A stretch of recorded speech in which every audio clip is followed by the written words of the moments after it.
আসসালামু আলাইকুম এভরিওয়ান, কে কোথায় আছেন, কেমন আছেন, ভালো আছেন? আল্লাহর রহমতে আমিও ভালো আছি। আর ভালো বেশি নাই, ভালো থাকার কথা না। যে বন্যায় টিভিতে, তারপর হচ্ছে যে ভিডিওতে, মানে মোবাইলে দেখি যে অনেক মানুষ অনেক কষ্টের ভিতরে আছে। তার ভিতরেও রান্না বান্না করে খেতে হয়, মানুষের কষ্ট আর দেখা যায় না। তারপরও দেখতে হবে, মানে কি বলবো, বৃষ্টিও কমতিছে না, টিপ টিপ করে বৃষ্টি পড়তিছে। তারপর হচ্ছে যে আমি আমাদের খুলনাতেও অনেক প্রচুর পরিমাণে বৃষ্টি পড়ে।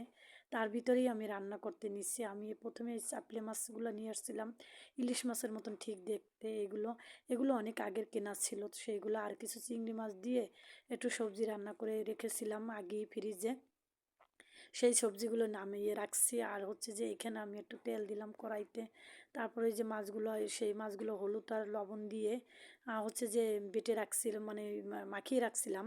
সেই মাছগুলো আমি আবার একের পর এক কড়াইতে